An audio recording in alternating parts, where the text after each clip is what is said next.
Companheiro, os meninos com gadeiro a reunir mutirão, ajudando a construir um mundo mais justo, igualitário e feliz. Mutirão de cantoria, celebrar a união. Vai ser outro dia, amanhã vai ser outro dia, amanhã vai ser outro dia. Hoje você é quem manda, falou, tá falado, não tem É isso aí, queridos e queridas ouvintes sintonizados na Rede Boa Nova de Rádio, começando aí neste sábado maravilhoso, mais um programa Mutirão. Gratidão aí por deixar a gente entrar na sua casa só para falar sobre coisas fáceis de se conversar, né? Fáceis, mas que a gente gosta. São os nossos desafios, nossas escolhas. Exatamente. E é isso aí, Mutirão, o programa sobre espiritismo e direitos humanos. Muito bom estar com vocês. Eu sou Franklin Félix e ao meu lado o time de comunicadores mais bonito desta rádio. Eu mesmo. Estou falando de... Hoje você não vai me elogiar, não, Franklin. Eu fico sempre esperando. É o único dia da semana que eu me sinto bem Seria cheia. no próximo bloco, eu só tenho um.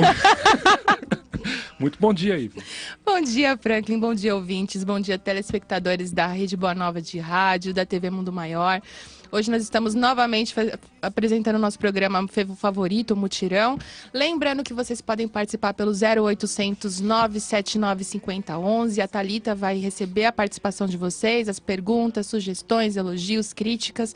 E a gente vai colocar aqui no programa de hoje, que é um programa bem intenso, como diria o nosso amigo Jeter Giacomini. Intenso. Mas antes de chamar o nosso convidado, de falar sobre o tema, bom dia, Thiago Rosa. Bom dia, Ivy. Bom dia, Franklin. Convencido pra caramba esse meu amigo bom Franklin. Eu sofro de autoestima. Essa altura, acho que metros de equivale à cima. altura com a autoestima dele. Bom dia a todos os ouvintes e telespectadores aí que também estão nessa manhã conosco. Bom dia, Mário Silva. Bom dia para todos vocês. Olha a voz do nosso entrevistado de hoje. Vocês estão sentindo, é bom pra ficar na rádio aqui com a gente. O Mário Silva, ele é jornalista. Você quer falar um pouco sobre a sua experiência, Mário? Eu sou jornalista, gestor cultural, basicamente, e fotógrafo também. E desde meus 14, 15 anos, quando eu tomei uma consciência política mais profunda, eu sou um militante político e sempre procurando militar nas questões dos direitos humanos, que são o que me preocupam mais, né? Que me incomodam mais, até pela história familiar, etc., e as coisas que eu vi na vida. Seja muito bem-vindo. E com uma camisa bonita aí, quem está acompanhando pela TV Mundo Maior vai ver a camiseta dele da Benedito Calista, eu ousaria dizer, e fazer propaganda. Eu comprei lá mesmo. Eu conheço, inclusive onde ele comprou. Inclusive, você tá com recalque e beijo no ombro pra você, né? Meu, você viu aquele postzinho do beijinho no ombro? Tá, Da Dilma? Ficou bacana. Ficou. Mas a gente fala em outro momento? Com Vamos falar certeza. de momento. Então, Ivy, chama aí pra gente, ó. Vamos entrar no nosso assunto de hoje, né? Porque o Mário veio aqui e tal, então vamos bater um gostoso papo. A gente tem que se posicionar. Tem hora que a gente não pode mais aceitar as coisas aí do jeito que são, né? A gente tem que fazer o quê? Desce do muro. De que lado você está? Desce do muro. Bom, essa semana a gente colocou uma enquete na página da Rede Boa Nova de Rádio e na nossa página também Espiritismo e Direitos Humanos, então vocês já estão no ar, cliquem lá para saber um pouco mais sobre o que nós estamos falando. Nós estamos falando dessa comemoração, entre aspas, que não é comemoração coisa nenhuma, é uma lembrança bem triste do período da ditadura que aconteceu no nosso país. E para falar sobre isso, a gente colocou, para iniciar esse assunto, a gente colocou uma enquete para vocês, que é a seguinte pergunta: qual a sua opinião sobre as violações de direitos humanos cometidas durante a ditadura? Então a gente tem alguns comentários aqui de alguns ouvintes dizendo que foi um período cruel, mas que a ditadura ela foi necessária, né? Nós temos aqui, ó, tenho 40 anos de E pelo pouco que estou informado, excessos foram infelizmente cometidos porque o Brasil e o mundo estavam ideologicamente instáveis. Todo o sangue derramado ajudou a impedir que o Brasil não se tornasse um lugar como Cuba ou Coreia do Norte, lugares que compraram o céu comunista e estão recebendo o inferno. Então, a gente tem muitos comentários interessantes para a gente falar, mas a gente percebe também que muitos deles baseados em apenas um senso comum e não no conhecimento profundo da causa nem do momento. Então, por isso a gente chamou o Mário Silva para falar sobre isso. Ti, você preparou alguma coisa? Você leu alguma coisa aí, ó? Não. Eu só montei mais ou menos o histórico, né? Que a gente, essa semana, na segunda-feira, 31 de março de 2014, o Brasil relembrou o golpe militar de 64, que culminou com o governo de ditadura militar até 85. Com alguns discursos de apoio aos militares e muitos outros contras, destacando em especial as torturas e censuras impostas ao povo brasileiro durante o período. Esta foi uma semana que trouxe à tona muitos fantasmas do passado e alguns, inclusive, querendo ressuscitar. Na Câmara dos Deputados em Brasília, muito tumulto, protestos e polêmicas com homenagens aos militares da época lá, como salvadores da pátria. No dia 22 de março, agora, cerca de 700 pessoas também reuniram na Marcha da Família com Deus pela Liberdade uma cópia da mesma marcha de 64 e apoio ao golpe militar e contra o comunismo. Acho que aí até ia falar pro Mário, eu já queria já emendar uma pergunta pro Mário. Bacana. Aqui. Eu ia colocar a pergunta da enquete para ele responder. Eu acho que tem a ver com a pergunta que tem na enquete, que eu estava dando uma olhada também ontem à noite lá nas enquetes lá. Ô Mário, você acredita que o golpe militar e tudo que repercutiu daí em diante com a ditadura e faz parte da nossa história toda como brasileiro, foi importante para o nosso país hoje? Eu queria só, antes de responder isso aí, pensando na pergunta que vocês colocaram para o pessoal, qual a sua opinião sobre as violações de direitos humanos cometidas durante a ditadura? Isso já é uma coisa muito legal que a gente já está fugindo do senso comum. Não se questiona mais se houve ou não violações aos direitos humanos durante a ditadura militar. É fato, houve. Houve tortura, houve desaparecimento, houve a morte de centenas de brasileiros. Na verdade, hoje a Comissão da Verdade já coloca esse número como milhares, né? Porque nós não sabemos ainda os números exatos de indígenas e o campesinato brasileiro, né? Quantos camponeses foram mortos durante a perseguição. Meu avô é uma pessoa que teve que fugir de Pernambuco na época, e por isso eu vim parar em São Paulo, por causa da perseguição aos camponeses. Mas então isso é muito legal, já não tem mais esse senso comum. Não há dúvida, houve a tortura, houve a morte, houve violações sobre isso. Ô Mário, deixa, querido, só fazer um adendo antes de você continuar. A gente até foi essa preocupação para a gente pôr a enquete, porque assim, para nós do programa é muito caro a questão dos direitos humanos. Então a gente não quis colocar uma enquete que desse duplo entendimento, para as pessoas falarem assim, não houve, não houve. As pessoas posicionam do jeito que quiser, mas a gente, enquanto mutirão, a gente quis assim, existiu violação dos direitos humanos e aí a partir disso a gente pode conversar. Se você quiser olhar por uma outra ótica, é problema seu, mas houve violação de direitos humanos. Exatamente, é essa a ideia que as pessoas já chegaram a essa conclusão, né? De que houve. Até o barulho em torno das comemorações infelizes por parte de alguns comemorando o golpe militar e a oposição a isso mostra que o Brasil, como um todo, tomou consciência já de que houve esse momento na história. Agora, daí a correção desse momento é uma outra conversa, é outra coisa. Agora, você perguntou se era necessário o golpe militar. E, efetivamente, não. Não há o que discutir. Algumas pessoas tentam justificar o golpe. Mas por causa disso... Não o comunismo iminente. Não há. Primeiro que... Comendo as criancinhas. Primeiro que nós temos um problema grave no país, que é a falta de memória histórica. Não há uma memória histórica, não há pesquisa histórica sobre o país. As pessoas, na maior parte das vezes, ficam numa cantilena de repetição, de manchetes sem profundidade. Não há, as pessoas não olham para trás e falam o que realmente estava acontecendo em 64. Quais eram as forças oponentes entre si? Qual era o sentido que a sociedade brasileira estava tomando? Onde o Brasil queria chegar sob aquele governo civil que foi deposto pelo golpe militar e a instituição da ditadura logo na sequência? Não se há esse questionamento. Há apenas a repetição. Foi necessário porque senão o Brasil teria se tornado uma Cuba. Por que nós teríamos nos tornado? Primeiro, nós somos 1000 vezes maiores que Cuba, vamos colocar... Geograficamente falando, né? População também. Nunca houve um partido comunista no Brasil com força suficiente para tomar o poder. Antes de 64, não havia notícias de qualquer foco guerrilheiro dentro desse país. Então, o golpe militar foi para combater quem? Que inimigo? Um inimigo que não existia? sabe? E aí, aquele questionamento que as pessoas, mas se não tem a ditadura militar, poderíamos ter uma ditadura comunista. Ótimo, então você está dizendo para mim que, para combater a suposta ditadura comunista, que não se há registro de nenhuma tentativa disso no país, instalou-se uma ditadura sanguinária, para evitar que talvez pudéssemos ter uma ditadura ou não sanguinária. Não há justificativa. Como o dito milagre econômico, não há uma justificativa. Poucas pessoas estudam isso ou já se preocuparam. Quando o Brasil começa a ditadura militar, nossa dívida externa era de 4 bilhões de dólares.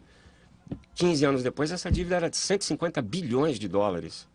Houve um milagre econômico, houve um afundamento econômico, efetivamente, né, pelos militares. Não havia corrupção na ditadura. Claro que você não sabe se havia ou não corrupção. Quem denunciava morria. É exatamente isso. Então, não... Nunca se falou, na verdade, porque quem chegou a falar já foi embora. Então, tchau. E tem uns filhos da ditadura aí que são os mais corruptos, né? Aquele político que estava lá nas Ilhas Caimã com um monte de dinheiro, é da época da ditadura, né? Então fala, mas nós temos eles seu andando Salim, por aí, né? para com isso. Nós temos eles andando entre nós ainda impunemente, que aí é o outro aspecto que a gente entra aqui, essa consciência coletiva brasileira de para quem mexer com o passado? Porque se a gente não corrigir esse passado, não é corrigir, até porque você não tem como corrigir o que já aconteceu, né? Você tem como aprender com o que aconteceu. E se você não conseguir aprender com o que aconteceu, então o risco de voltarmos para um momento tenebroso, como o da ditadura militar, principalmente os seus primeiros 15, 16 anos, que foram os mais violentos de todos, é muito grande. Nós podemos formar uma geração de brasileiros que simplesmente esquece da ditadura e se ela vir de novo não tem como se defender dela. É que tem muitas pessoas também que defendem as pessoas que morreram lá, que foram caçadas nessa fase, como se fossem mártires necessários para poder instalar um governo militar aí que hoje em dia as pessoas veneram, né? Muitas pessoas veneram. Eu não sei se tem as perguntas aí, Vi, também na mas enquete. o que me chamou a atenção bastante, meninos, o que me chamou bastante atenção nessa questão é que, assim, lá do dia 31 para o dia 1º, né, que aí foi 50 anos aí de lembrança do golpe militar, porque foi um golpe, sim, tirou um governador que tinha sido, um presidente que tinha sido eleito pelo voto, e aí tiraram, então foi um golpe. E daí, um professor lá da Universidade de São Paulo foi ler uma carta, tal, em homenagem, fazendo apologia ao golpe, e os alunos não deixaram. Na USP, né? Na USP. Foi na Faculdade de Direito lá do Lago São Francisco, que inclusive anteontem à noite, eu também estava lá participando de um outro ato, só que aí esse ato pela liberdade, que é o ato pela aprovação da PL 4771, que é pelo fim dos autos de resistência da Polícia Militar, que aí é um outro aspecto que a gente entra, né? A falta total de respeito aos direitos humanos pelas polícias militares brasileiras. E se a gente falar aí no aspecto de São Paulo, é um troféu que a gente carrega sem nenhum tipo de orgulho, é a polícia mais assassina do Brasil. E as pessoas falam, mas... Nós tivemos recentemente o caso Cláudia, inclusive, lá né? no Rio de Janeiro. No Rio de Janeiro. O que é que o caso Cláudia... Amarildo, né? O Amarildo. Agora, o caso Cláudia talvez seja o mais simbólico de todos, nesse momento, né? O Amarildo é simbólico da ditadura mesmo. Que eles usaram a mesma coisa que acontecia na ditadura. A gente pega a pessoa e some com ela. Pronto. Porque embora as pessoas tenham dito, mas a comoção popular, a movimentação fez que houvesse investigação e a gente já sabe que foram os policiais que mataram, que sumiram com o Amarildo. Ótimo, mas cadê o Amarildo? Né? Cadê o corpo dele? Cadê o corpo dele? Onde está o Amarildo? A família do Amarildo até agora não pôde fazer, provavelmente, a ação mais comovente que um ser humano pode fazer, que é se despedir dos seus parentes, dos seus amigos, dos seus maridos, dos seus pais, dos seus filhos, do seu morto. Isso simbolicamente falando, tem um significado tremendo. Justamente porque não está no campo da concretude, entendeu? Não existiu, não tem um corpo para ser enterrado, para ser velado, não existe. Está no campo das possibilidades. Então, existe sempre o desejo daquela pessoa voltar. Então, inconsciente, mesmo que não seja consciente, mas inconsciente, o desejo é que aquela pessoa volte. Só vai entrar pela porta a qualquer momento. Então, existem relatos. Eu trouxe até um livro aqui da imprensa oficial, que é o dossiê da ditadura, mortos e desaparecidos políticos no Brasil. Mostra pra câmera. Mostra pra câmera, ali, a câmera de... Que aí, galera, aqui, se quiser adquirir, é um livro fininho. A gente pode colocar depois o nome lá na nossa página do Espiritismo e Direitos Humanos. Deixa eu ler aqui direitinho. Dossiê ditadura, mortos e desaparecidos políticos no Brasil, nesse período de 64 a 85, na imprensa oficial. E existem vários relatos dos parentes Rubens Paiva, né? Um deles, eu conheço o filho dele, o Marcelo, de que, como não puderam se despedir, e vocês acabaram de mencionar, até hoje eles veem o pai e o marido, né? A esposa do Rubens, o pai, veem o pai e o marido na rua, em outras pessoas, em outros rostos. Quando você se despede do seu, você vê o caixão indo, o corpo indo embora, etc. Independentemente da sua crença ou não crença religiosa, você sabe que você encerrou um ciclo, que você fechou, é uma porta que fechou e abre outra, dependendo da crença de cada pessoa ou não. Mas quando você não vê essa pessoa indo embora, você continua com ela do seu lado. Isso é um tipo de tortura muito pouco mencionada, mas é uma tortura que carrega a pessoa. Estas pessoas que ficaram vivas, elas vão morrer e podem ter certeza. Se morrerem conscientes, né, se a idade não trouxer doenças mentais... Sanidade, né, que altere a sanidade. Essas pessoas, os seus últimos pensamentos, além de ser a despedida dos que estão ficando vivos para trás, é a dúvida que vai carregar. Eu vou morrer, mas eu não sei onde está o meu marido. Eu não sei onde está o meu pai. Eu não sei onde está o meu irmão. Eu não sei onde está o meu filho. E acho que a pergunta que dói mais seria por quê, né? Por que aconteceu isso? Qual o motivo? O que levou, por exemplo, né? O que leva a polícia a escolher o Amarildo e sumir com o Amarildo? O que leva a sumir com todas essas personagens desse período da ditadura? No questionamento que vocês colocaram na internet, né, sobre qual a sua opinião sobre as violações, há pessoas que mencionam, mas por que esse ódio dos militares? Por que esse ódio dos militares, né? E aí ontem eu até fiquei me segurando um pouco, ninguém odeia os militares. As pessoas que trabalham pelos direitos humanos, elas não odeiam os militares, elas odeiam as violações cometidas pelos militares. É uma coisa diferente. Nós entendemos que um país precisa de forças de segurança territorial, que é a função das Forças Armadas. O Exército, a Marinha, a Aeronáutica existem para a proteção territorial de um país. Efetivamente existe para isso. Elas não são forças treinadas para atuar junto aos civis de seu próprio país. Aliás, a Constituição brasileira, como a Constituição de quase todas as democracias do mundo, deixa claro que é vedado às Forças Armadas do seu país lutarem, atirarem, caçarem seus próprios cidadãos dentro do seu próprio território. As Forças Armadas são proibidas constitucionalmente de fazer isso. A comunidade civil do país estabelece que os militares estão aí para servirem os civis e não o contrário. Então as forças de paz lá que estão lá pacificando as comunidades no Rio de Janeiro... Isso é uma violação. Uma violação de direitos humanos. Isso é uma violação porque você não está... veja... Um beijo pro Hugo, querido. Hugo, um querido parceiro que é do Rio de Janeiro. E ele é defensoria, ele está de olho nisso.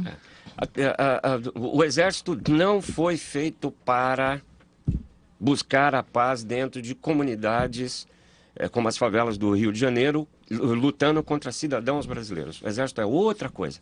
O Exército é uma arma de guerra que qualquer país tem para a proteção das suas fronteiras e não para ir para cima. As pessoas não têm ideia que o treinamento das Forças Armadas é bastante simples. Eles são treinados para abater o inimigo.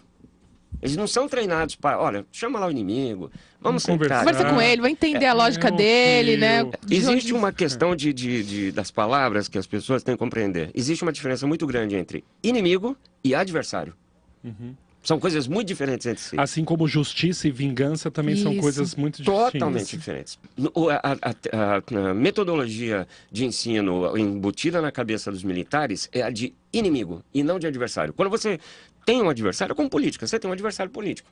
Mas você vai ter que sentar na mesa com esse adversário, vão ter que discutir. Dialogar, às vezes construir alguma política pública juntos, né? E a arte da política é isso mesmo, né? Você conseguiu o que é possível dentro das demandas diferentes. Conciliar.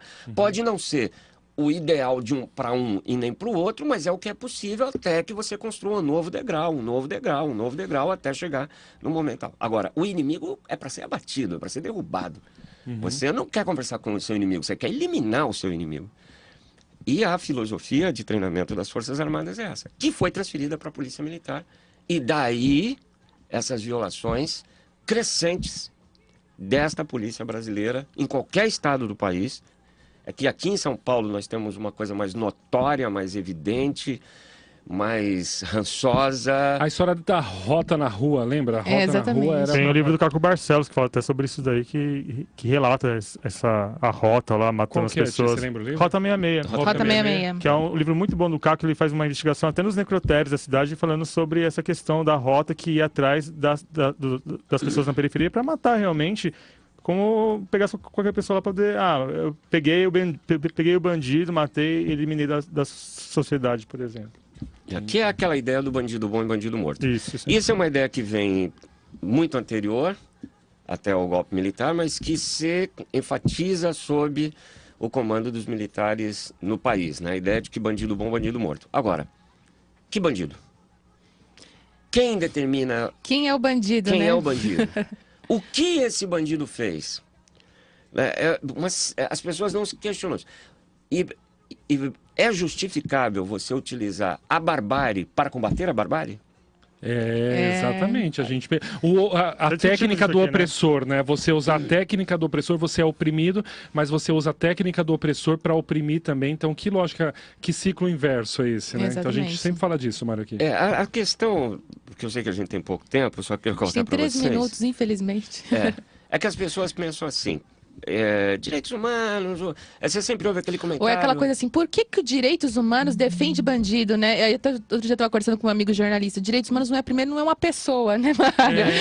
Parece que os direitos humanos é uma pessoa. Advogado do bandido. É que as pessoas não entendem o princípio básico por trás dos direitos humanos, né? Esquecendo a Carta dos Direitos Humanos, etc. O princípio básico por atrás dos direitos humanos envolve o seguinte: para que haja direito, é necessário a extinção de privilégios. Não há como, Para que haja direito... Um direito humano é necessária a extinção de um privilégio. Não pode haver não tem equidade, né? Não pode ter um privilégio. Princípio da equidade. Porque assim, se eu posso algo por causa da minha condição social, condição financeira, minha cor de pele, minha sexualidade, e você não pode por causa da sua sexualidade, ou da sua condição social, ou da sua condição financeira, ou da sua cor de pele, então nós temos um privilégio e faltamos um direito humano. É simples, não há... as pessoas têm que entender que é assim que funcionam os direitos humanos. Então, por exemplo, o bandido cometeu um crime, um cidadão que até ele ser julgado, condenado, e mesmo condenado, ele é um cidadão brasileiro. Porque quando ele é condenado, nós estamos dizendo que ele vai passar por um regime... vai cumprir uma pena que tem a intenção, isso é uma outra discussão, que tem uma intenção de inserção dele de volta na sociedade civil. Mário, querido Mário, meu Deus do céu, com tudo isso de conhecimento aí, você vai prometer... ficar pelo menos 1h30 com o Mário. Prometer que você volta para trocar mais ideias com a gente. O Mário traz aí uma reflexão importante para nós e para os ouvintes de casa aí que também acreditam em um mundo mais justo, mais solidário, mais feliz e que o princípio da equidade aí deve balizar todas as ações humanas. Eu acho que a gente podia colocar o Fora da Justiça, né? Porque é um evento que a gente vai fazer a semana que vem, aí depois a gente se despede com mais calma, pode ser? Okay. Solta pra gente a vinheta do Fora da Justiça, por favor.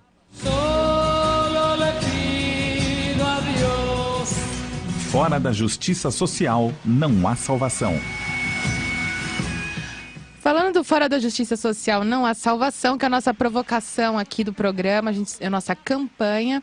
A gente tem agora no próximo sábado, aqui nas Casas André Luiz, na sede da Rádio Boa Nova e do atendimento de longa permanência aqui dos nossos atendidos, uma roda de conversa, a nossa primeira roda de conversa sobre juventude, direitos humanos e ecumenismo. Esse evento para a gente é muito caro no momento, porque é a nossa primeira reunião de fortalecimento de rede para pensar direitos humanos numa lógica religiosa também, mas uma perspectiva ecumênica. Então vai envolver o pessoal da Rede Ecumênica da Juventude, que é a REJU, o programa Juventude Maior aqui da Rádio Boa Nova, a banda Paroles, que são os nossos convidados também, que é do Movimento Espírita, e outros convidados aqui mais próximos da gente também do Movimento Espírita e de outras denominações religiosas para pensar direitos humanos. Então, para não ficar de fora hoje, também convidar a todos vocês para esse momento importante para a gente aqui, que é a nossa primeira roda.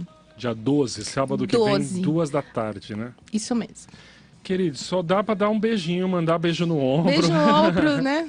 Beijão pro Bolsonaro. A gente ama também. Querido Mário, muito bom ter você com a gente. Gratidão obrigado. Mesmo, hein? O tempo foi curto, mas obrigado. Você volta? Claro. Claro.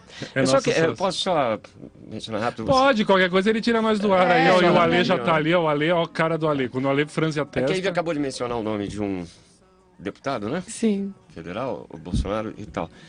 As pessoas têm que entender o seguinte: essas pessoas só podem falar o que querem hoje porque nós vivemos sob uma democracia.